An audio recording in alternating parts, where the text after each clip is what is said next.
नमस्कार दोस्तों, मैं आपका दोस्त राम रघुवंशी स्वागत करता हूं आपके अपने YouTube channel online study with DK पर। साथियों, जैसा कि आप लोगों को पता है, रीट की एग्ज़ाम बहुत ही जल्द होने वाली है। तो उसी को ध्यान में रखते हुए लेवल फर्स्ट के अंतर्गत जो पर्यावरण अध्ययन का पोर्शन आता है, उसी पर्यावरण अध्ययन के पोर्शन के अंतर्गत आज हम कवर करने वाले हैं बहुत ही शानदार टॉपिक के बारे में, जो कि है भारत में वन। प्यारे बच्चों, आज की इस क्लास में हम चर्चा करने वाले हैं भारत में वन और प्राकृतिक वनस्पति के बारे में। तो आज के इस टॉपिक से हमने लिए हैं टोटल 60 प्रश्न, और यह वह प्रश्न है जो एग्जाम में पूछे गए हैं और हो सकता है आगे भी एग्जाम में आए। प्यारे बच्चों, जैसे कि आप लोगों को पता है, सामने स्क्रीन पर दे रखा है, भारत में चंदन की लकड़ी के लिए प्रसिद्ध राज्य है असम, केरल, कर्नाटक, पश्चिम बंगाल। तो इस प्रश्न का उत्तर हम अंदर क्लास के अंतर्गत जानने वाले हैं। ऐसे ही बहुत ही अच्छे अच्छे प्रश्नों को हमने लिया है जो सीधे सीधे एग्जाम में पूछे जाते हैं। प्यारे बच्चों, यदि आप लोगों ने हमारी वीडियो क्लास नहीं देखी है तो पिछली वीडियो क्लासेस देखिएगा, जिसमें हमने आप लोगों को कई सारे टॉपिक कवर करवाए हैं। तो चलिए आज की इस क्लास की शुरुआत करते हैं बहुत ही शानदार और ललन टॉप प्रश्नों के साथ। पहला प्रश्न आप लोगों के सामने, भारत का सबसे बड़ा वनस्पति संग्रहालय कहाँ स्थित है? तो प्यारे बच्चों, आप लोगों के सामने एक प्रश्न दे रखा है कि भारत का सबसे बड़ा वनस्पति संग्रहालय कहाँ पर है। तो मैं वनस्पति संग्रहालय की बात करूं तो आप लोगों को ये पता होना चाहिए कि ये कहाँ पर है। तो इस वनस्पति संग्रहालय की बात करें तो ये इतना बड़ा वनस्पति संग्रहालय है कि जिसे लघु वन के नाम से जाना जाता है। ये जो वनस्पति संग्रहालय है, इसकी विशेषता ये है कि कहा जाता है कि ये लगभग 270 प्लस एकड़ जमीन में फैला हुआ है। इतना बड़ा एक संग्रहालय है, जिसका नाम यदि देखा जाए तो जगदीश चंद्र बोस के नाम पर इसका नाम है। ठीक है, जगदीश चंद्र बोस के नाम पर यह बना हुआ है। जो कि कहां पर बना हुआ है बच्चों, बस यही प्रश्न है हमारा। तो ध्यान रखना, यह बना हुआ है कोलकाता में। अब कोलकाता कहां पर बसा हुआ है? तो कोलकाता बसा हुआ है बच्चों कौन सी नदी के किनारे? ये हुगली नदी के किनारे बसा हुआ शहर है। कौन सा? कोलकाता। यदि हम वनस्पति संग्रहालय की यदि हम बात करें तो यहां पर जो है ऐसा कहा जाता है कि 12,000 से भी जीवित बहुवर्षीय पौधे हैं यहाँ पर। ठीक, तो किससे ज्यादा? 12,000 से भी ज्यादा पौधे यहाँ पर हैं। वहीं यहीं पर जाना जाता है कि जो वनस्पति संग्रहालय है, यहाँ पर बहुत सारे प्रकार के घर आपको देखने को मिलेंगे। जैसे ताड़ घर आपको देखने को मिलेगा यहीं पर, इसके अंदर आपको रसीला घर यहीं पर देखने को मिलेगा, वहीं आपको कैक्टस घर देखने को मिलेगा। और ऐसा एक बहुत ही महत्वपूर्ण फैक्ट जो कि आप लोगों को पता होना चाहिए, एक सबसे पुराना बरगद का पेड़ भी यहाँ पर देखने को मिलेगा, जिसके बारे में कहा जाता है, आप लोगों ने यदि सुना हो, कि ये इतना पुराना पेड़ है जिसे कई लोग दुनिया का सबसे बड़ा पेड़ मानते हैं। ठीक, इस उद्यान में जो पेड़ है इसे ग्रेट बरगद का पेड़ कहते हैं। ग्रेट बरगद, ठीक, यानी कि महान बरगद का पेड़ के नाम से जाना जाता है। चलिए अगले प्रश्न की चर्चा करते हैं। उससे पहले मैं आप लोगों को बता दूं कि जो हम प्रश्न लेते हैं उस प्रश्न का पूरा निचोड़ आप लोगों के सामने रखते हैं बच्चों। यदि आपको वीडियो पसंद आता है तो वीडियो को लाइक करना ना भूलें। ठीक है, क्योंकि यहां पर आपकी स्क्रीन के सामने एक प्रश्न है, लेकिन मैंने उससे आपको 5 से 6 प्रश्न अलग से ही बनाकर दिए हैं यहाँ पे। ठीक है, चलिए अगला प्रश्न आपके सामने, भारतीय वन अनुसंधान संस्थान भारत के किस शहर में स्थित है? बहुत ही अच्छा प्रश्न है आप लोगों के सामने कि भारतीय वन अनुसंधान संस्थान भारत के किस शहर में स्थित है। ये नई दिल्ली में है, हैदराबाद में है, देहरादून में है, शिमला में है। यदि हम इस प्रश्न की यदि अपन बात करें बच्चों, तो इस प्रश्न का जो उत्तर है वो है क्या? देहरादून। देहरादून पड़ता कहां पर है बच्चों? तो ध्यान रखना, देहरादून की यदि हम अपन बात करें तो देहरादून पड़ता है उत्तराखंड में। कहां पर पड़ता है? ये उत्तराखंड में पड़ता है। यदि इसकी हम बात करें कि इसकी स्थापना कब होती है, तो भारतीय वन अनुसंधान संस्थान की स्थापना होती है 1878 में। कब होती है ये? 1878 में, एक स्कूल के रूप में, यानी कि 1878 में एक विद्यालय के रूप में इसकी क्या होती है? शुरुआत होती है। और जब इसकी शुरुआत हुई थी तो इसका नाम स्टार्टिंग में जो था वो इंपीरियल फॉरेस्ट रिसर्च इंस्टीट्यूट था। ध्यान रखना, क्या था इसका प्रारंभ में नाम? Imperial forest research institute. Forest research institute के नाम से जाना जाता था पहले, है ना। यह पूछा जा सकता है, आप लोग याद रखिएगा, इंस्टीट्यूट। ठीक, ये वेरी वेरी मोस्ट इंपॉर्टेंट। बाकी अभी किस नाम से जाना जाता है? तो FRI, ठीक, फॉरेस्ट रिपोर्ट इंस्टीट्यूट के नाम से जाना जाता है। चलिए अगला प्रश्न आप लोगों के सामने है, भारतीय वनस्पतिक सर्वेक्षण बॉटनिकल सर्वे ऑफ इंडिया का मुख्यालय कहां पर है? तो बॉटनिकल सर्वे ऑफ इंडिया की यदि अपन बात करें कि बॉटनिकल सर्वे ऑफ इंडिया कहां पर है, तो ये आपका लखनऊ में है, दार्जिलिंग में है, कोलकाता में है, उटकमंड में है। तो प्यारे बच्चों, भारतीय वनस्पति संरक्षण की यदि अपन बात करें या बॉटनिकल सर्वे ऑफ इंडिया, तो ये भारत के किस शहर में स्थित है? तो ये है कोलकाता में। वहीं यदि अपन बात करें इसके बारे में, तो इसकी स्थापना कब होती है?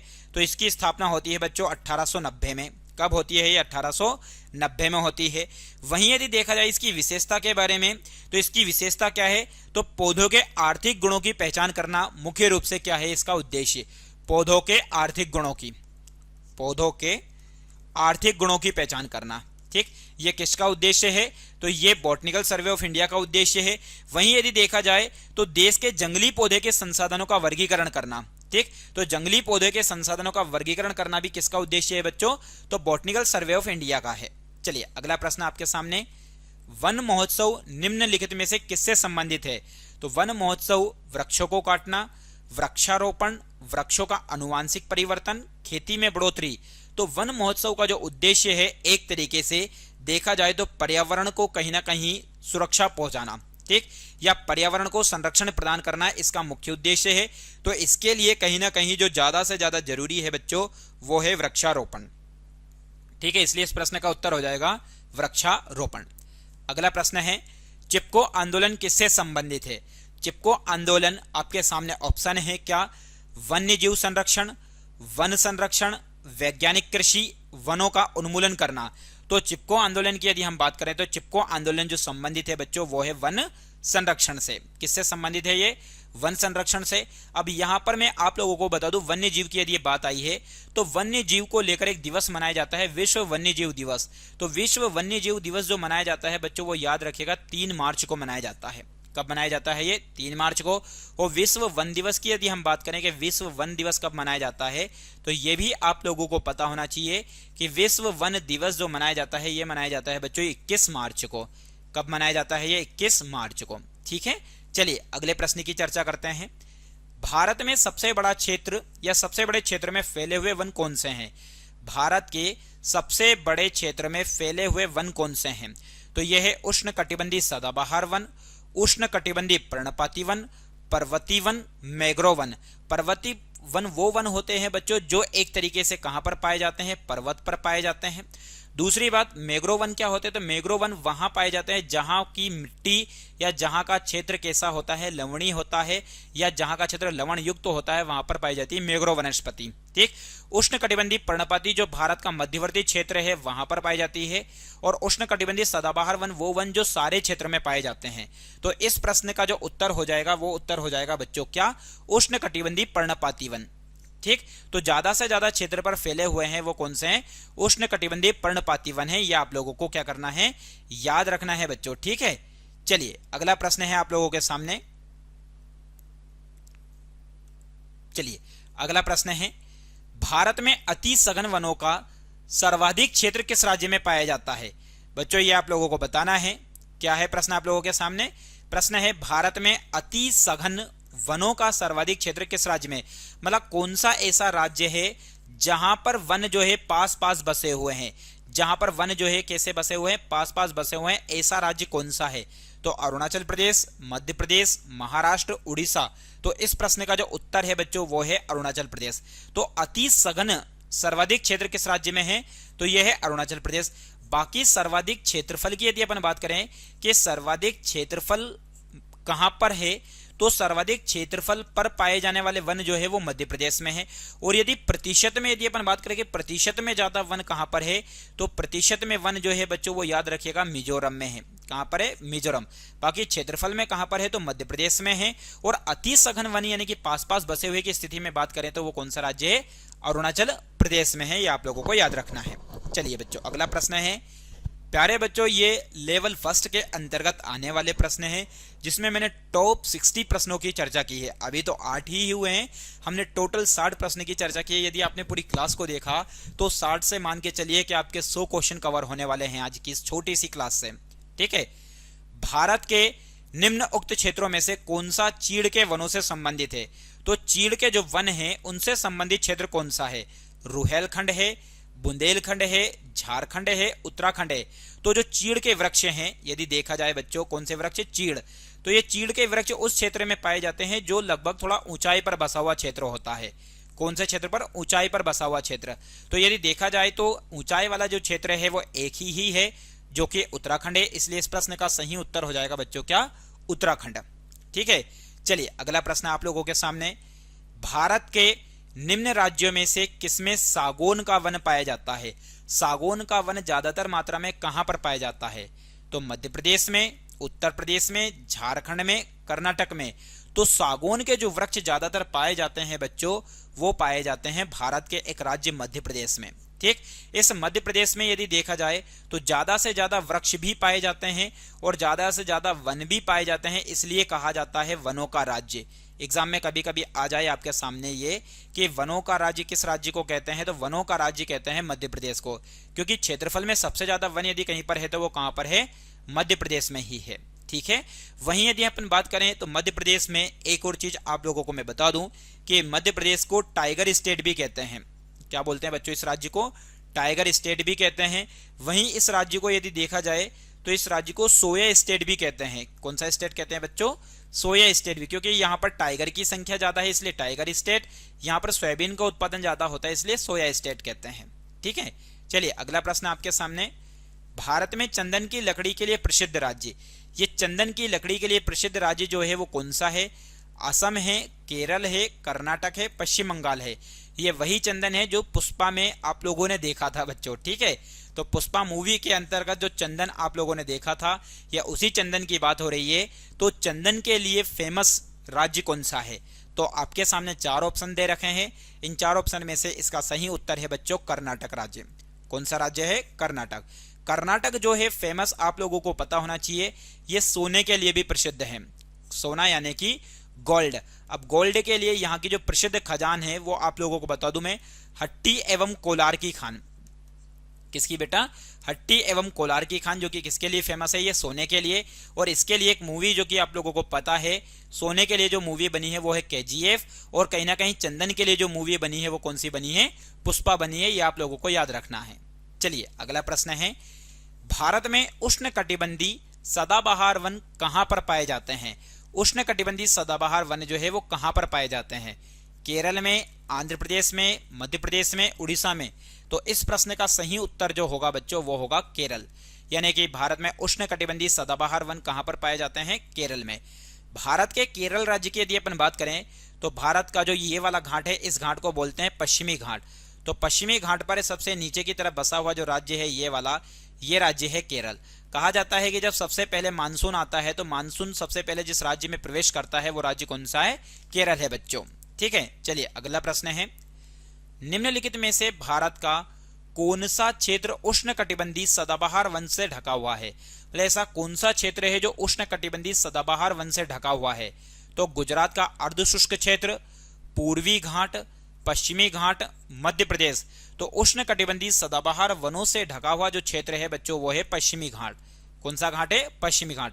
अब ये पश्चिमी घाट कहां पर है तो आप लोगों को मैप में जरा मैं बता दूं, तो जैसे भारत का ये दक्षिण वाला हिस्सा है, इस घाट को बोलते हैं बच्चों पूर्वी घाट। ठीक, और इसी के जस्ट साइड में यदि देखोगे तो इस घाट को बोलते हैं पश्चिमी घाट। इस पश्चिमी घाट की यदि हम बात करें बच्चों तो ये ऐसा घाट है जो एक समानांतर है। कैसा है ये? एक समानांतर। मतलब कि यदि देखा जाए तो ये कटा फटा नहीं है, बल्कि कटा फटा जो घाट है, कटा हुआ, तो वो घाट कौन सा है? पूर्वी घाट है। तो इस घाट में यदि देखोगे तो कौन सा क्षेत्र पाया जाता है या कौन से वन? तो उष्णकटिबंधीय सदाबहार वन पाए जाते हैं। वहीं सबसे ज्यादा जैव विविधता भी यहाँ पर पाई जाती है। जैव विविधता, क्योंकि जब वन है तो सीधी सी बात है यहाँ पर क्या होगी? जैव विविधता। भारत में 3 हॉटस्पॉट है। भारत में यदि देखा जाए तो कितने हॉटस्पॉट है बच्चों? 3 हॉटस्पॉट है। उन 3 हॉटस्पॉट में से एक हॉटस्पॉट कौन सा है? पश्चिमी घाट है। ठीक है, चलिए अगला प्रश्न आप लोगों के सामने 13वें नंबर का प्रश्न है, निम्न में से किन पहाड़ियों पर उष्णकटिबंधीय सदाबहार वन पाए जाते हैं? मतलब कौन सी ऐसी पहाड़ी है जिस पर उष्णकटिबंधीय सदाबहार वन पाए जाते हैं? तो नीलगिरी पहाड़ी पर, अरावली पहाड़ी पर, राजमहल पहाड़ी पर, शिवालिक पहाड़ी पर। प्यारे बच्चों, मैं आप लोगों को छोटे से मैप में बता दूं कि कौन सी पहाड़ी कहां पर स्थित है, ताकि एग्जाम में कभी आए तो आप इस प्रश्न को गलत ना करो। तो थोड़ा सा मैप जैसा बन रहा है ऐसा समझने की कोशिश करिएगा। जैसे नीलगिरी, तो भारत का जो दक्षिणतम क्षेत्र है बच्चों यहाँ पर, तो जैसे केरल, कर्नाटक, तमिलनाडु की सीमा वाले क्षेत्र पर है, यहाँ पर कौन सी पहाड़ी? नीलगिरी पहाड़ी, आप याद रखिएगा। भारत में शिवालिक यानी कि हिमालय वाले क्षेत्र में यदि आप देखोगे तो यहाँ पर जो पहाड़ी मिलेगी ये मिलेगी शिवालिक। राजस्थान वाले क्षेत्र में यानी कि यहाँ पर जो पहाड़ी मिलेगी बच्चों वो याद रखिएगा वो मिलेगी अरावली, ठीक है। और वहीं यदि देखा जाए एक और है राजमहल, तो कहीं ना कहीं आप लोगों ने यदि सुना हो राजमहल गारोगे या राजमहल गारोगे, तो कहीं ना कहीं एक इधर की तरफ जो छोटा नागपुर का पठार है यहीं पर आपको मिलने की भी है एक पहाड़ी जिसका नाम है राजमहल की पहाड़ी। बच्चों ये है राजमहल की पहाड़ी, ठीक है। और एक है राजपीपला की पहाड़ी, तो यहां पर आप देखोगे सतपुड़ा का सबसे पश्चिमी हिस्सा जिसे राजपीपला की पहाड़ी कहते हैं, तो ये अलग अलग है। तो इस प्रश्न का जो उत्तर है बच्चों वो है नीलगिरी की पहाड़ी। कौन सी पहाड़ी? नीलगिरी। और इसी नीलगिरी पहाड़ी की सबसे ऊंची चोटी जो है वो है बेटा डोडो बेट्टा। कौन सी है? डोडो बेट्टा, ये आप लोगों को ध्यान रखना है, सबसे ऊंची चोटी नीलगिरी पहाड़ी की। चलिए अगला प्रश्न है, गंगा ब्रह्मपुत्र डेल्टा क्षेत्र का वन निम्नलिखित में से किस नाम से जाना जाता है? मतलब जो गंगा और ब्रह्मपुत्र नदी है, जब ये दोनों नदी मिलती है तो इन दोनों को संयुक्त रूप से बोला जाता है पद्मा। और यहाँ पर पद्मा के बाद ये दुनिया का एक सबसे बड़ा डेल्टा बनाती है जो कि है बच्चों सुंदरवन डेल्टा। कौन सा डेल्टा है? सुंदरवन डेल्टा है, ये आप लोगों को पता होना चाहिए। तो इस सुंदरवन डेल्टा में जो वनस्पति पाई जाती है, इस वनस्पति को जिस नाम से जाना जाता है बच्चों वो है मानसून वन, वर्षा वन, पतझड़ वन या सुंदरवन। तो यहां पर पाए जाने वाले वनों को बोलते हैं सुंदरवन। और ये सुंदरवन यदि देखा जाए तो ये किस प्रकार के वन है ये? तो बच्चे ध्यान रखना ये है मैंग्रोव वन। कौन से वन है ये? मैंग्रोव वन है, ये आप लोगों को ध्यान रखना है। इनकी छाल जो होती है मैंग्रोव वन की, इनकी छाल जो होती है, ये खाल की यदि हम बात करते हैं, इनकी छाल होती है नमकीन बच्चों। कैसी होती है ये? नमकीन। चलिए अगला प्रश्न आप लोगों के सामने, गंगा ब्रह्मपुत्र के डेल्टा क्षेत्र में किस वृक्ष की अधिकता के कारण इसे सुंदरवन कहा जाता है? बहुत ही अच्छा और शानदार प्रश्न है। ऑप्शन है आपके सामने चंदन, अगला है शीशम, अगला है सुंदरी, इनमें से सभी। तो कौन से वनों के कारण या कौन से वृक्ष के कारण सुंदरवन कहा जाता है? तो यहां पर जो पाए जाने वाले वृक्ष हैं वो है सुंदरी वृक्ष। कौन से वृक्ष हैं बच्चों? सुंदरी वृक्ष है, जिसके कारण कहीं ना कहीं इस क्षेत्र को क्या बोला जाता है? सुंदरवन कहा जाता है, ठीक है। चलिए अगला प्रश्न है, सुंदरी वृक्ष निम्नलिखित में से किसकी एक विशेष प्रकार की वनस्पति है? मतलब जो सुंदरी वृक्ष है ये किस प्रकार की वनस्पति है? तो ज्वारी वन है, कंटक वन है, पर्वत वनस्पति है, टेगा वनस्पति है। तो प्यारे बच्चों जो सुंदरी वृक्ष है यदि हम इनकी चर्चा करें तो ये किस प्रकार के वन है? ज्वारी वन। ज्वारी वन को ही अभी मैंने आप लोगों को बताया कि ज्वारी जो वन होते हैं इन्हीं वनों को बोला जाता है मैंग्रोव वन। कौन सा वन कहा जाता है बच्चों? मैंग्रोव वन कहा जाता है, यह आप लोगों को याद रखना है, ठीक है। चलिए अगला प्रश्न है आपके सामने, विश्व में सबसे बड़ा गरान वन निम्न में से कौन सा है? गरान वन, अब आप लोगों के सामने ये गरान वन शब्द जैसे ही आया तो आप बहुत ज्यादा कंफ्यूज हो गए। तो प्यारे बच्चों आप लोगों को कंफ्यूज नहीं होना है, क्योंकि गरान वन को भी एक तरीके से बोला जाता है मैंग्रोव वन। मैंने कहा है आप लोगों से कि मैं इस टॉपिक के अंतर्गत उन सभी प्रश्नों को लेकर आने वाला हूं जो वन से जुड़े हुए हैं। आपने यदि इस क्लास को देख लिया बच्चों तो दूसरी क्लास आपको देखने की जरूरत ही नहीं है, क्योंकि वन का टॉपिक पूर्ण तरीके से आप लोगों का क्लियर होने वाला है। प्यारे बच्चों लेवल फर्स्ट के अंतर्गत हम बहुत ही शानदार टॉपिक को कवर कर रहे हैं। यदि आप लोगों ने अभी क्लासेस को नहीं देखा है तो एक बार क्लासेस को जरूर देखिएगा। डेली शाम को 8 बजे यहां पर आप लोगों के लिए पर्यावरण अध्ययन की क्लासेस मिलती है बच्चों, ठीक है। तो विश्व में सबसे बड़ा गरान वन निम्न में से कौन सा है? तो ऑप्शन है आपके सामने अफ्रीका वन है, अल्पाइन वन है, सुंदर वन है, ऑस्ट्रेलियाई वन है। तो इस प्रश्न का जो उत्तर है बच्चों वो है सुंदरवन। कौन सा वन है? सुंदरवन। चलिए अगला प्रश्न आपके सामने, गरान वन होते हैं, गरान वन ऊंचे पर्वत पर होते हैं, बर्फीले मैदानों में होते हैं, तटी दलदल में होते हैं या भीतरी पठारों में होते हैं? तो अब आप लोगों को मैं बता चुका हूं 2 से 3 बार कि गरान वन, मैंग्रोव वन कहां पाए जाते हैं, इनकी खाल नमकीन क्यों होती है। तो सीधी सी बात है, इस प्रश्न का जो उत्तर होगा बच्चों वो क्या होगा? तटी दलदल वाले क्षेत्र में ये पाए जाते हैं। कहां पर पाए जाते हैं? ये तटी दलदल वाले वनों क्षेत्र में पाए जाते हैं। अगला प्रश्न है, भारत में मैंग्रोव वनस्पति मुख्यतः पाई जाती है, कहां पर ये पाई जाती है? ठीक है, तो ये मालाबार तट में, सुंदरवन तट में, कच्छ के रण क्षेत्र में, दंडकारण्य के पठार में। भारत की मैपिंग यदि हम देखें तो उस भारत की मैपिंग के अंतर्गत कौन सा क्षेत्र कहां पर है, तो ये आप लोगों को मैं बता दूं कि कहां पर कौन सा क्षेत्र है। तो कच्छ का रण, तो गुजरात वाले एरिया में यदि हम देखेंगे तो यहां पर है बच्चों कौन सा, कच्छ का रण क्षेत्र है। यहां पर पश्चिम बंगाल वाले क्षेत्र में यदि देखेंगे, कहां पर, पश्चिम बंगाल, तो यहां पर आपको सुंदरवन मिलेगा।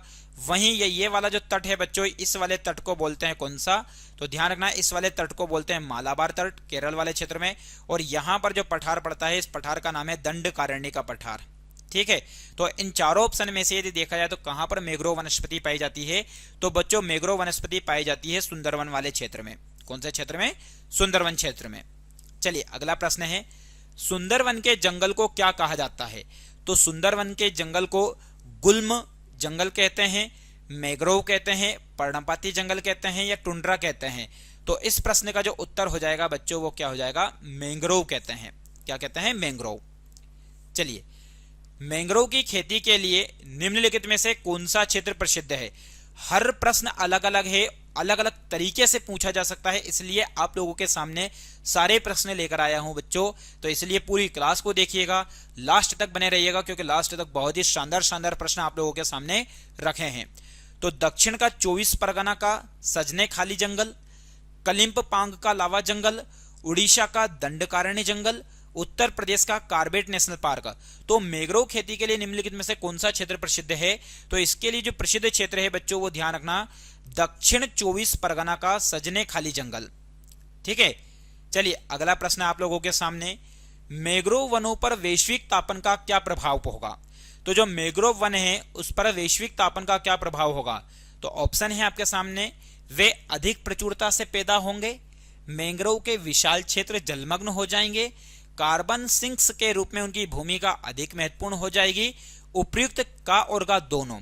तो इस प्रश्न का जो उत्तर होने वाला है बच्चों वो हो जाएगा आपका उपयुक्त का और का दोनों। मतलब वे अधिक प्रचुरता से पैदा होंगे और कार्बन सिंक्स के रूप में उनकी भूमिका अधिक महत्वपूर्ण हो जाएगी, ये आप लोगों को ध्यान रखना है। ठीक है बच्चों, चलिए अगला प्रश्न और शानदार प्रश्न आप लोगों के सामने, पूर्वी भारत का सुंदरवन का एक उदाहरण है। क्या है बच्चों प्रश्न आपके सामने, कि पूर्वी भारत का सुंदरवन का एक उदाहरण है। ऑप्शन है आप लोगों के सामने, बहुत अच्छा और शानदार प्रश्न, वन पारिस्थितिक तंत्र का, मैंग्रोव पारिस्थितिक तंत्र का, घास स्थल पारिस्थितिक तंत्र का, समुद्री पारिस्थितिकी तंत्र का। तो प्यारे बच्चों इस प्रश्न के यदि हम उत्तर की यदि हम बात करें तो इस प्रश्न का जो उत्तर होने वाला है वो होने वाला है आपका समुद्री पारिस्थितिकी तंत्र का। किसका, समुद्री पारिस्थितिकी तंत्र का। क्योंकि पूर्वी भारत का जो सुंदरवन है ये एक तरीके से देखा जाए तो समुद्र के पास में ही स्थित है। किसके पास में स्थित है, समुद्र के पास में स्थित है बच्चों। ठीक है, चलिए अगला प्रश्न आप लोगों के सामने 24वें नंबर का प्रश्न है। ठीक है, जो वन चक्रवातों के अवरोधकों का कार्य करते हैं वे वन कौन से हैं, तो अल्पाइन वन है, मैंग्रोव वन है, एवरग्रीन वन है, मानसून वन है। मतलब जो एक तरीके से यदि देखा जाए बच्चों तो भारत में मानसून की जो उत्पत्ति होती है एक तरीके से चक्रवात से ही होती है। किससे होती है, चक्रवात। तो उनको रोकने का कार्य कौन से वन करते हैं, तो उनको रोकने का जो कार्य करते हैं बच्चों वो ध्यान रखना, वो कौन से वन करते हैं, मैंग्रोव वन। चलिए अगला प्रश्न आपके सामने, अमेजनी वन एक प्रकार का है। तो अमेजन जो अमेजन के जंगल में पाए जाते हैं, वैसे आप लोगों को पता होगा पृथ्वी का फेफड़ा किसको कहा जाता है, क्या, पृथ्वी का फेफड़ा। तो पृथ्वी का जो फेफड़ा है बच्चों वो अमेजन के जंगल को कहा जाता है। ठीक है, तो ये किस प्रकार के वन है, उष्ण कटिबंधीय वर्षा वन है, शीतोष्ण वर्षा वन है, शीतोष्ण सदाबहार वन है, उष्ण कटिबंधीय मौसमी वन है। तो इस प्रश्न का उत्तर जो हो जाएगा बच्चों वो है उष्ण कटिबंधीय वर्षा वन।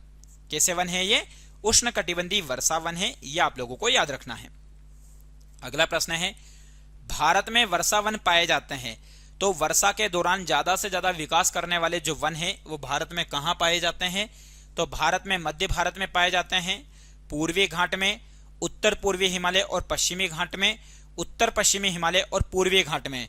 तो इस प्रश्न का उत्तर होगा बच्चों उत्तर पूर्वी हिमालय और पश्चिमी घाट में पाए जाते हैं कौन से वन, ये वर्षा वन पाए जाते हैं। अब उत्तर पूर्वी हिमालय से बात आप लोगों को पता होगा कि भारत का जो उत्तर पूर्वी एरिया है उसमें क्षेत्र पड़ता है मासिन राम। कौन सा, मासिनराम। तो दुनिया की सबसे ज्यादा वर्षा यदि देखा जाए तो कहां पर होती है? मासिनराम में होती है। ये आप लोगों को याद रखना है। चलिए अगला प्रश्न है, विश्व की भूमि का कितना क्षेत्र उष्णकटिबंधीय वर्षा प्रचुर वन है? यानी कि जो पृथ्वी है उस पृथ्वी के कितने क्षेत्र पर उष्णकटिबंधीय वन पाए जाते हैं? तो 2% पर पाया जाता है, 7%, 10%, 15%। तो इस खूबसूरत से प्रश्न के उत्तर की यदि अपन बात करें बच्चों, तो इस प्रश्न का जो उत्तर हो जाएगा वो हो जाएगा 10%। यानी कि विश्व के कुल भूभाग के 10% में जो उष्णकटिबंधीय वन है वो पाए जाते हैं। ठीक है, चलिए अगला प्रश्न है, उष्णकटिबंधीय वर्षा वन में सामान्य रूप से पाए जाने वाला पौधा है कि जो उष्णकटिबंधीय वर्षा वन है इसमें कौन सा पौधा पाया जाता है? तो आर्किड, देवदारू, चीड़, यूकेलिप्टस। तो इस प्रश्न के उत्तर की बात करें बच्चों तो इसके अंतर्गत जो पाए जाने वाला वृक्ष है वो याद रखिएगा वो है आर्किड। कौन सा है वृक्ष? आर्किड है। अब यहां पर यूकेलिप्टस के बारे में मैं बता दूं आप लोगों को कि ये इस प्रकार का वृक्ष है कि इसके आसपास यदि देखा जाए तो इसके आसपास कोई सा भी वृक्ष जो है वो कहीं ना कहीं बाहर या फिर उद्गमित नहीं हो सकता। क्यों नहीं हो सकता? क्योंकि ये यूकेलिप्टस जो पौधा है इन पौधे के पानी को सोख लेता है। पानी को क्या कर लेता है? सोख लेता है। इसलिए ये जो यूकेलिप्टस पौधा है इसे दूसरे या छोटे छोटे पौधों के लिए एक तरीके से घातक माना जाता है। ठीक है, चलिए अगला प्रश्न है, वर्षा वन में किसी पेड़ के छत्र के नीचे जो वनस्पति उगती है उसे क्या कहते हैं? वर्षा वन में किसी पेड़ के नीचे जो वनस्पति उगती है उसे क्या कहते हैं? उसे क्राउन कहते हैं, छत्र कहते हैं, अंडर स्टोरी कहते हैं या वनतल कहते हैं? तो इस प्रश्न के यदि हम उत्तर की बात करें बच्चों तो उसे बोलते हैं अंडर स्टोरी। बहुत ही अच्छा प्रश्न है, शानदार प्रश्न है। ये रीट के एग्जाम में पूछा भी गया है और हो सकता है आने वाले एग्जाम में पूछ भी लिया जाए। तो बच्चों ऐसे प्रश्नों को आप जरूर नोटिस करिएगा और इनको नोट कर लीजिएगा। चलिए अगला प्रश्न आप लोगों के सामने है, सदाबहार बरसाती वन मुख्यतः कितनी सुवितरित वार्षिक क्षेत्रों में पाए जाते हैं? यानी कि सदाबहार बरसाती वन जो है मुख्यतः कौन से वर्षा के क्षेत्रों में पाए जाते हैं या कितनी वर्षा वाले क्षेत्र में पाए जाते हैं? 50 सेंटीमीटर से कम वर्षा वाले क्षेत्र में, 50 से 100 सेंटीमीटर, 100 से 200 सेंटीमीटर, 200 सेंटीमीटर से अधिक।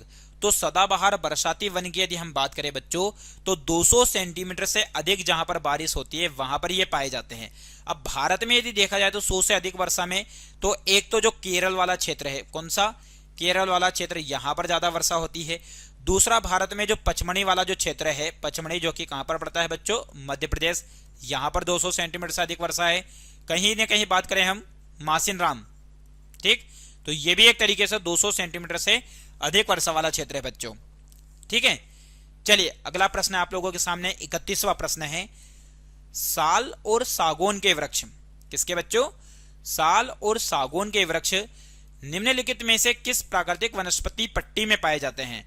जो वनस्पति है उस वनस्पति में जो है कौन सी पट्टी ऐसी है जिसमें साल और सागौन के वृक्ष मिलते हैं? तो वो शीतोष्ण वन है, विषुवती वन है, उष्णकटिबंधीय वन है या फिर मिश्रित वन वाला क्षेत्र है? तो प्यारे बच्चों इस प्रश्न का उत्तर जो होगा वो होगा उष्णकटिबंधीय वन। सर उष्णकटिबंधीय वन होते क्या हैं? तो उष्णकटिबंधीय वन वो वन होते हैं बच्चों जो एक तरीके से जो ट्रॉपिकल जोन जो होता है, कौन सा जोन? Tropical zone. अब ट्रॉपिकल जोन का मतलब एक तरीके से जो विषुवत क्षेत्र वाला जो इलाका होता है उसमें जो वन पाए जाते हैं उन वनों को एक तरीके से उष्णकटिबंधीय वन कहते हैं। ठीक है, या जो अक्षांशीय विस्तार के आसपास पाए जाने वाले जो वन होते हैं उन्हें उष्णकटिबंधीय वन कहते हैं। चलिए अगला प्रश्न है, एक आकलन के अनुसार शीतोष्ण क्षेत्र में केवल 1% वन नष्ट हुए हैं जबकि उष्णकटिबंधीय में लगभग 1% वन नष्ट हो गए हैं। तो 20%, 40%, 60%, 80%। तो इस प्रश्न का जो उत्तर होगा बच्चों वो होगा 40%। यानी कि शीतोष्ण में यदि 1% वन नष्ट हो रहे हैं तो उष्णकटिबंधीय में कितने हो जाएंगे? 40% हो जाएंगे। इसका रीजन क्या हो जाएगा? क्योंकि ऐसे क्षेत्रों में ज्यादा से ज्यादा बच्चों जंगल में क्या लगती है? तो जंगल में आग लग जाती है और जंगल में आग लगने की वजह से पूरा का पूरा जो क्षेत्र है वो एक तरीके से क्या हो जाता है? जलकर ध्वस्त हो जाता है। ठीक है, चलिए अगला प्रश्न है, वन कटाई की दर किसमें सबसे अधिक होती है? मतलब कौन सा ऐसा क्षेत्र है जहां पर वनों की कटाई ज्यादा होती है? उष्णकटिबंधीय जंगल में, अंचल मतलब जंगल, मरु क्षेत्र यानी कि मरुस्थली क्षेत्र में, शीतोष्ण कटिबंधीय यानी कि जो ठंडा क्षेत्र उसमें, या उत्तरी वन यानी उत्तर वाले क्षेत्र में पाए जाने वाले वनों में। तो सबसे ज्यादा कटाई जो होती है बच्चों वो होती है उष्णकटिबंधीय जंगल में। कौन से जंगल में होती है? उष्णकटिबंधीय जंगल में। चलिए अगला प्रश्न है, विश्व में किस भोजन उत्पाद की बढ़ती हुई क्षुधा उष्णकटिबंधीय वनोन्मूलन का प्रमुख कारण है? मतलब एक तरीके से कौन सा ऐसा भोज्य पदार्थ है जो कहीं ना कहीं उष्णकटिबंधीय वन्य उन्मूलन के लिए कारण है? तो सुअर का मांस है, शर्करा है, बकरे का मांस है, या गोमांस है? तो प्यारे बच्चों इस प्रश्न का जो उत्तर हो जाएगा वो है गोमांस। क्या हो जाएगा? आजकल गोमांस के लिए भी एक तरीके से देखा जाए तो गोमांस के लिए उष्णकटिबंधीय वनों को क्या किया जा रहा है? काटा जा रहा है बच्चों। ठीक है, अगला प्रश्न आपके सामने, सदाबहार किस्म के वन कहां पाए जाते हैं? तो मानसून जलवायु क्षेत्र में, मरु क्षेत्र में, भूमध्य सागरीय क्षेत्र में, या भूमध्य रेखीय क्षेत्र में? तो सदाबहार किस्म के जो वन पाए जाते हैं बच्चों ये पाए जाते हैं भूमध्य रेखीय क्षेत्र में। कहां पर पाए जाते हैं? ये भूमध्य रेखीय क्षेत्र में पाए जाते हैं, ये आप लोगों को पता होना चाहिए। अगला प्रश्न है आपके सामने 36वें नंबर का प्रश्न है। प्यारे बच्चों टोटल 60 प्रश्न की मैंने इसमें चर्चा की है। यदि आप आखिरी तक यदि जुड़े रहते हैं तो आप ये मान के चलिए कि वन से संबंधित या प्राकृतिक वन से संबंधित जो भी आपके अंदर डाउट है वो सारे के सारे डाउट आज की क्लास में क्लियर होने वाले हैं। प्यारे बच्चों यदि आपको वीडियो पसंद आ रहा हो और यदि हमारी क्लासेस आपको पसंद आ रही हो तो वीडियो को लाइक करें, चैनल को यदि सब्सक्राइब नहीं किया है तो चैनल को सब्सक्राइब जरूर करें बच्चों। ठीक, ऑनलाइन स्टडी विद डीके आप लोगों के लिए बहुत मेहनत कर रहा है। यदि आप लोग इसकी मेहनत को यदि सलाम करना चाहते हैं या इसकी मेहनत को कुछ देना चाहते हैं तो बस एक ही चीज है कि आप इस चैनल को क्या करें? सब्सक्राइब करें बच्चों। ठीक है, प्रश्न है आपके सामने कि भारत के निम्नलिखित क्षेत्रों में से किस एक में मैंग्रोव वन, सदापर्णी वन और पर्णपाती वनों का संयोजन है? मतलब कौन सा क्षेत्र है जहां पर ये तीनों प्रकार के वन पाए जाते हैं? कौन कौन से? मैंग्रोव वन, सदापर्णी वन और कहीं ना कहीं पर्णपाती वन पाए जाते हैं। तो उत्तर तटीय आंध्र प्रदेश, दक्षिण पश्चिम बंगाल, अंडमान और निकोबार द्वीप समूह या दक्षिणी सौराष्ट्र? तो प्यारे बच्चों इस प्रश्न का जो उत्तर हो जाएगा वो हो जाएगा अंडमान और निकोबार द्वीप समूह। तो भारत का जो एक तरीके से देखा जाए तो बंगाल की खाड़ी में जो द्वीप समूह है इस द्वीप समूह को जिस नाम से जाना जाता है बच्चों वो है अंडमान और निकोबार द्वीप समूह, जिसकी राजधानी की यदि अपन बात करें तो जिसकी राजधानी है पोर्ट ब्लेयर। क्या है बच्चों? Port Blair. और अंडमान निकोबार द्वीप समूह में एक तरीके से जो वन पाए जाते हैं उसमें कौन कौन से प्रकार के वन है? मैंग्रोव वन है, सदापर्णी वन है और पर्णपाती वन है। तो एक तरीके से वनों का घर वाला क्षेत्र है ये। अगला प्रश्न है, भारत में निम्नलिखित में से किस क्षेत्र में विविध अंतः समुद्री पेड़ पौधों तथा प्राणी जात का संरक्षण करने का जैव रिजर्व यानी कि बायो रिजर्व है? यानी कि कौन सा ऐसा क्षेत्र है जहां पर बायो रिजर्व है? तो लक्षद्वीप है, अंडमान और निकोबार द्वीप समूह है, दमन और दीव है, दादर नागर हवेली है। तो इस खूबसूरत से प्रश्न का जो उत्तर होगा बच्चों वो होगा अंडमान और निकोबार द्वीप समूह होगा। ठीक, वहीं अंडमान निकोबार द्वीप समूह की यदि हम बात करें तो यहां पर आप लोगों को पता होना चाहिए अंडमान निकोबार द्वीप समूह, यहां पर ही एक द्वीप समूह है जिसका नाम आप लोगों को पता होना चाहिए जो कि पंबन। पंबन जो कि कहां पर है तो आप लोगों को बता दूं मैं, पंबन भारत और श्रीलंका के बीच में जो छोटी छोटी द्वीपों की श्रृंखला है वहां पर है। कौन सा द्वीप? पंबन द्वीप है। यहीं पर जो अंडमान निकोबार है इस अंडमान निकोबार पर एक द्वीप है जो कि है बैरन द्वीप। कौन सा द्वीप है बच्चों? बैरन द्वीप। ठीक, जो कि एक किस प्रकार के ज्वालामुखी का उदाहरण है? तो बैरन द्वीप एक सक्रिय ज्वालामुखी का उदाहरण है। अब सभी बच्चे मुझे कमेंट करके बताइए कि जो अंडमान निकोबार द्वीप समूह पे जो निष्क्रिय ज्वालामुखी का उदाहरण है वो कौन सा है? चलिए अगला प्रश्न है, अधिकतम जैव विविधता वाला प्रदेश निम्नलिखित में से किस प्रकार का होता है?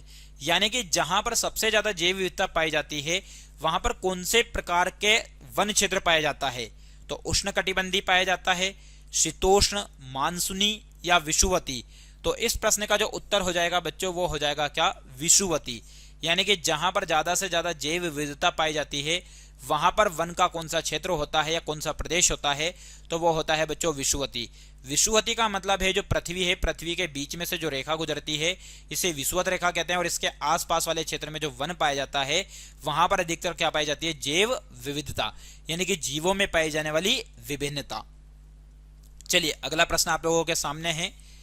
खालिस्तान वनों में वृक्ष एक निश्चित मौसम में अपने पत्तों का त्याग देता है या अपने पत्तों को त्याग देते हैं, यानी कि कौन से ऐसे वन हैं जो एक तरीके से निश्चित मौसम के दौरान अपने पत्तों को त्याग देते हैं।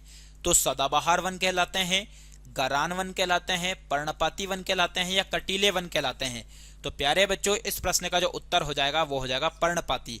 ये नाम से स्पष्ट है, पर्ण यानी कि पत्तियां और पाती यानी कि उनको त्याग देना। तो ऐसे वन जो अपनी पत्तियों को त्याग देते हैं निश्चित समय पर, तो ऐसे वनों को पर्णपाती वन कहते हैं बच्चों। ठीक है, चलिए अगला प्रश्न आपके सामने है। निम्नलिखित में से कौन से वृक्ष वर्ष में एक बार अपनी पत्तियां गिरा देते हैं? तो ऐसे वन यदि देखा जाए तो पर्णपाती वृक्ष है, शंकुधारी वृक्ष है, सदाबहार वृक्ष है, पर्णपाती वृक्ष तथा शंकुधारी वृक्ष दोनों हैं। तो इस प्रश्न का जो उत्तर है बच्चों वो है पर्णपाती वृक्ष। अभी हमने आपसे बात की है, तो जो आप लोगों ने देखा है हमारे आसपास के क्षेत्र में जो पीपल, एक तरीके से देखा होगा आपने, खाखरा या जिसे पलास कहते हैं वो आप लोगों ने देखा होगा, आम, तो ये क्या करते हैं वर्ष में एक बार अपनी पत्तियां गिरा देते हैं, जैसे नीम हो गई। तो ये इस प्रकार के जो वन है ये कैसे वन कहलाते हैं? पर्णपाती वन कहलाते हैं। चलिए अगला प्रश्न है, पर्णपाती वृक्ष क्या होते हैं? अपने खाद्य के लिए दूसरों पर निर्भर रहेंगे, अपनी पत्तियां हर वर्ष गिराएंगे, अपनी पत्तियां नहीं गिराएंगे, अपने खाद्य का संश्लेषण करेंगे। तो पर्णपाती वृक्ष के बारे में अभी हम लोगों ने पढ़ा है, क्या करेंगे ये? अपनी पत्तियां हर वर्ष गिराएंगे और उनमें नई नई पत्तियां आएगी और उस पौधे का धीरे धीरे क्या होता रहेगा बच्चों? विकास होता रहेगा। चलिए अगला प्रश्न है आपके सामने, निम्नलिखित में से कौन उष्णकटिबंधीय पतझड़ी पौधा है जो दक्कन के पठार की विशेषता है? यानी कि उष्णकटिबंधीय पतझड़ी पौधा है जो कहां की विशेषता है? दक्कन के पठार की। तो वो वन है सागौन, शीशम, चंदन, साल। तो इस प्रश्न का जो उत्तर होगा बच्चों वो होगा क्या? चंदन। क्या होगा? चंदन होगा। अभी थोड़ी देर पहले हमने बात की थी कि चंदन भारत के कौन से राज्य में फेमस है, तो ध्यान रखना वो है चंदन की लकड़ी कर्नाटक राज्य। ठीक है, चलिए अगला प्रश्न आप लोगों के सामने है। घटती उत्पादनशीलता के क्रम में पारिस्थितिकी तंत्र में निम्नलिखित में से कौन सा क्रम सही है? यानी कि घटती उत्पादनशीलता मतलब ऐसा जो है कहीं ना कहीं जिनकी उत्पादन क्षमता धीरे धीरे कम हो रही है पारिस्थितिकी तंत्र में, तो वो क्रम कौन सा है? तो मैंग्रोव, सागर, घास मैदान, झील, सागर, झील, घास मैदान, मैंग्रोव, सागर, मैंग्रोव, झील या घास का मैदान, मैंग्रोव, घास का मैदान, झील या सागर। तो इस प्रश्न की यदि हम बात करें तो इस प्रश्न का जो उत्तर होगा बच्चों वो है क्या? सी, यानी कि सागर, मैंग्रोव, झील और घास के मैदान, इनकी संख्या पारिस्थितिक तंत्र में धीरे धीरे क्या हो रही है बच्चों? कम हो रही है। ठीक है, चलिए अगला प्रश्न आप लोगों के सामने है। निम्नलिखित में से किसे वैश्विक विरासत का वन माना जाता है? मतलब एक तरीके से कितना प्यारा प्रश्न दे रखा है आपके सामने कि वैश्विक विरासत का वन किसको माना जाता है? उड़ीसा में नंदनकानन, असम में काजीरंगा, पश्चिम बंगाल में सुंदरवन, पश्चिम बंगाल में भारतीय वनस्पति उद्यान शिवपुर। तो वैश्विक विरासत के रूप में जिसको माना जाता है बच्चों, तो वो माना जाता है किसको? पश्चिम बंगाल में सुंदर वन को माना जाता है। बल्कि पश्चिम बंगाल में भारतीय वनस्पति उद्यान जो कि कहां पर है? शिवपुर। और शिवपुर कहां पर पड़ता है? ये कोलकाता में। जो किसके नाम पर है? हमने स्टार्टिंग में बात की थी, जगदीश चंद्र बसु के नाम पर है ये। चलिए अगला प्रश्न है आपके सामने, वृक्षाच्छादित क्षेत्र सर्वाधिक है, मतलब कौन से क्षेत्र में सबसे ज्यादा वन है? तो पूर्वी दक्कन में, उत्तरी मैदानी क्षेत्र में, पश्चिमी तटी में, पूर्वी तट में। तो इस प्रश्न का जो उत्तर हो जाएगा बच्चों वो हो जाएगा पूर्वी दक्कन में। कहां पर हो जाएगा? पूर्वी दक्कन में ज्यादा से ज्यादा क्षेत्र पर क्या है बच्चों? वन है। चलिए अगला प्रश्न है 46वें नंबर का प्रश्न। टोटल 60 प्रश्न है बच्चों। यदि यहां तक आप लोग आए हैं तो आगे भी आप लोगों को चलना है और पूरी क्लास को देखना है बच्चों। ठीक है, तभी आप लोगों के अंदर 61 ही नहीं बल्कि 100 प्रश्नों का संग्रह आप लोगों के पास होगा। क्षेत्रफल की दृष्टि से निम्नलिखित भारतीय राज्यों में सबसे अधिक वन आच्छादन किस राज्य का है? मतलब क्षेत्रफल में, किस में बात हो रही है? क्षेत्रफल में सबसे ज्यादा जो वन है वो किस राज्य में है? अरुणाचल प्रदेश, छत्तीसगढ़, मध्य प्रदेश, उड़ीसा। तो इस प्रश्न का जो उत्तर हो जाएगा बच्चों वो क्या हो जाएगा? मध्य प्रदेश। क्या हो जाएगा? मध्य प्रदेश हो जाएगा, जो कि आप लोगों को पता होना चाहिए क्योंकि मैं आप लोगों को बता चुका हूं इससे पहले भी। ठीक है, चलिए अगला प्रश्न आप लोगों के सामने, वन आच्छादन के कम होने का कारण, यानी कि जो पृथ्वी है, इस पृथ्वी पर जो वन कम हो रहे हैं वो किसके कारण? तो कृषि के कारण, निर्माण उद्योग के कारण, बढ़ती हुई आबादी के कारण, पर्यटन और तीर्थ यात्रा के कारण। तो इस प्रश्न का जो उत्तर हो जाएगा बच्चों वो हो जाएगा बढ़ती हुई आबादी। यानी कि आज वर्तमान में आप देख रहे हो जनसंख्या की वृद्धि हो रही है, जिससे कहीं ना कहीं वन क्षेत्र जो क्या हो रहा है, कम हो रहा है बच्चों। ठीक है, चलिए अगला प्रश्न है 48वें नंबर का प्रश्न। वन कटाई से मृदा का तेजी से संक्षारण होता है। बिल्कुल सही बात है कि वनों के कटने से मृदा का तेजी से क्या होता है, संक्षारण होता है। उप भूपृष्ठीय जल के प्रवाह पर किसी प्रतिकूल प्रभाव पड़ता है। ये दोनों कारक सबसे बुरी तरह किसे प्रभावित करते हैं? ये दोनों कारक किसको सबसे ज्यादा प्रभावित करते हैं? मानव संसाधन को, पारिस्थितिकी प्रणाली को, जलवायु को, स्थानीय वनस्पति को। तो प्यारे बच्चों ये सबसे ज्यादा जिस चीज को प्रभावित करते हैं ये करते हैं पारिस्थितिकी प्रणाली को। किसको प्रभावित करते हैं? पारिस्थितिकी प्रणाली को। चलिए अगला प्रश्न है, आपके सामने जोड़ी दे रखी है और आपको सुमेलित करना है कि कौन सी जोड़ी किसके साथ आएगी। तो उष्णकटिबंधीय आर्द्र पर्णपाती वन, इसका संबंध किससे है? तो इसका संबंध आप लोगों को बताना है बच्चों। तो मैं आप लोगों को सीधा बता दूं यहाँ पे, तो उष्णकटिबंधीय आर्द्र पर्णपाती वनों का जो संबंध है वो है अरुणाचल प्रदेश से। कहां से बच्चों? अरुणाचल प्रदेश से, यानी कि पहले का आ है। वहीं यदि देखा जाए तो उष्णकटिबंधीय आर्द्र पर्णपाती, ठीक, तो ये कहां पर है? तो ध्यान रखना है ये आप लोगों के कहां पर पाई जाती है? तो ये पाई जाती है तराई वाले क्षेत्र में। ये दोनों लगभग सेम ही हैं। ठीक, तीसरा है अल्पाइन। तो अल्पाइन कहां पर पाई जाती है? तो बच्चों मध्य गंगा के मैदान में पाई जाती है। और उष्णकटिबंधीय सदाबहार कहां पर पाई जाती है? तो ये सह्याद्री, सह्याद्री जिसे कि पश्चिमी घाट कहा जाता है। क्या कहा जाता है बच्चों? पश्चिमी घाट कहा जाता है, जो कि आप लोगों को याद रखना है। ठीक है, तो इस प्रश्न का उत्तर यानी कि पहले का आ, तो पहले का आ केवल एक ही जगह दे रखा है जो कि इसमें है, तो ये वाला उत्तर सही हो जाएगा। बाकी ये दोनों एक जैसे हैं तो आप इसको ऊपर भी लगा सकते हैं, नीचे भी लगा सकते हैं। ठीक है, चलिए अगला प्रश्न है, आपको 50वें प्रश्न में भी आपको मिलान करना है और मिलान करने पर बताना है कि इसका सही उत्तर क्या है।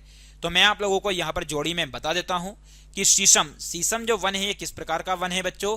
तो ये एक तरीके से पतझड़ी वन है। झाड़ियां, झाड़ियां एक तरीके से देखा जाए बच्चों तो ये शुष्क वन है। ठीक, वहीं यदि भुर्ज, भुर्ज की यदि अपन बात करें तो किस प्रकार के वन है? ये अल्पाइन वन। और सुंदरी वृक्ष जो है वो किस प्रकार के वन है? तो मैंग्रोव वन या फिर गरान वन। तो इस प्रकार से यदि पहले का देखा जाए तो तीसरा, तो पहले का तीसरा यानी कि आबासा, तो ये आप लोगों को मिलेगा केवल एक ही जगह यानी कि डी वाले में। ठीक है बच्चों, तो इसलिए इस प्रश्न का उत्तर हो जाएगा डी। चलिए अगला प्रश्न है आपके सामने, बहुत ही अच्छे और शानदार प्रश्न है बच्चों, जो कि आपको एक ही प्रश्न से 4-4 प्रश्न आपको सोल्व होने को मिल रहे हैं। ठीक है, तो निम्नलिखित को सुमेलित कीजिए। सागौन वन, देवदार वन, सुंदरी और सिनकोना, मतलब कौन सा वन कहां पर पाया जाता है? तो इस प्रश्न की यदि अपन बात करें बच्चों तो कहीं ना कहीं सागौन वन। तो सागौन वन की यदि मैं बात करूं आपसे कि सागौन वन जो है वो कहां पर पाया जाता है, तो सागौन ध्यान रखना ये हिमालय के उच्च पर्वतीय क्षेत्र में पाया जाता है। ठीक है, वहीं यदि देखा जाए तो देवदार वन, तो देवदार वन कहां पर पाया जाता है? तो देवदार वन ध्यान रखना है हिमालय के तराई क्षेत्र में पाया जाता है। ठीक, वहीं यदि सुंदरी वृक्ष की यदि अपन बात करें तो ये कहां पर पाया जाता है? सुंदरवन वाले क्षेत्र में पाया जाता है। और सिनकोना वन कहां पर पाया जाता है? तो ध्यान रखना ये मध्य भारत में पाया जाता है। तो इस प्रकार से यदि देखा जाए तो पहले का डी, यानी कि पहले का डी एक ही जगह है जो कि है गा वाले ऑप्शन में, यानी कि पहले का सी उत्तर सही है बच्चों। ठीक है, तो 51वें नंबर के प्रश्न का उत्तर क्या है? सी। यानी कि अभी तक मैं आप लोगों को 51 प्रश्न करवा चुका हूं, अभी 9 प्रश्न और बाकी है, जिससे आपको बहुत अच्छी जानकारी मिलने वाली है। अगला प्रश्न है, अधिकतम ऑक्सीजन किससे उपलब्ध होती है? तो सबसे ज्यादा जो ऑक्सीजन मिलती है वो किससे मिलती है? हरे जंगल से, रेगिस्तान से, घास के मैदान से, पादप प्लवक पुंज से। तो प्यारे बच्चों इस प्रश्न का जो उत्तर होगा, ज्यादा से ज्यादा जो ऑक्सीजन प्राप्त होती है वो पादप प्लवक पुंज से होती है। ठीक है, अगला प्रश्न है, निम्नलिखित में से कौन वनस्पति फाइबर का आधार है? कि वनस्पति फाइबर का जो आधार है वो किसको माना जाता है? सेलुलोज को, प्रोटीन को, वसा को या तेल को? तो वनस्पति फाइबर की यदि अपन बात करें बच्चों तो वनस्पति फाइबर का जो आधार है ध्यान रखना वो है सेलुलोज। ठीक, चलिए अगला प्रश्न है, निम्नलिखित में से कौन वनस्पति फाइबर का आधार है? तो फाइबर का आधार कौन सी वनस्पति है? तो हेलोफाइट्स है, जीरोफाइट्स है, हेलीफाइट्स है या सारोफाइट्स है? तो इस प्रश्न का जो उत्तर होगा बच्चों वो होगा क्या? हेलोफाइट्स, जो कि आप लोगों को ध्यान रखना है।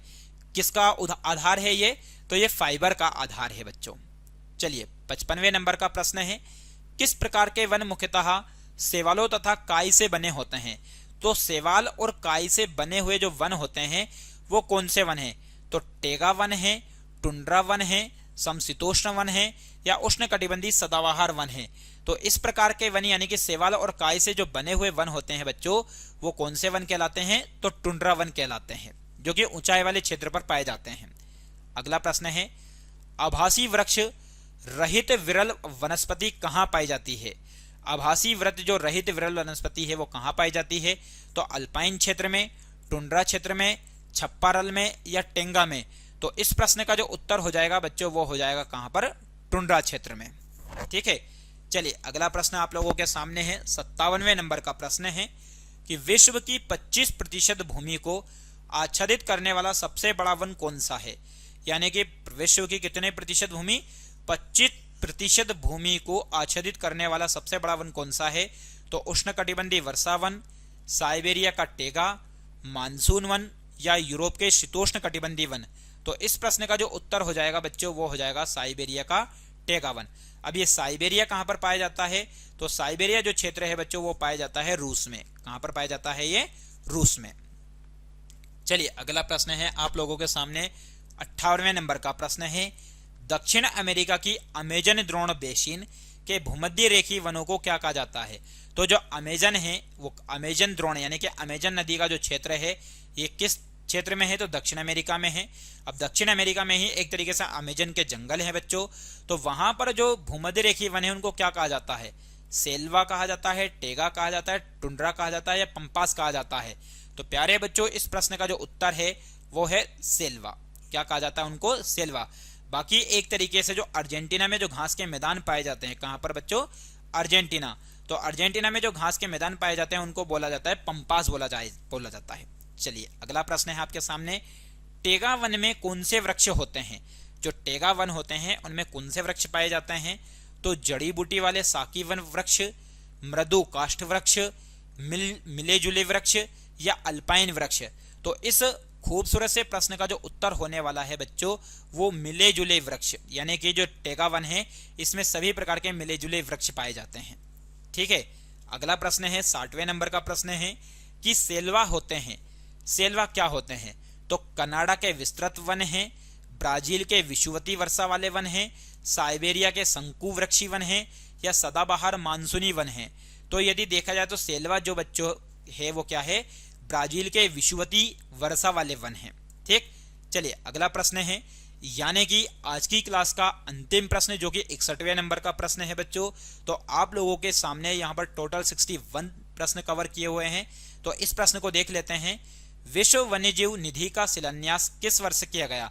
तो विश्व वन्यजीव निधि का शिलान्यास 1969, 1992, 1961, 1965।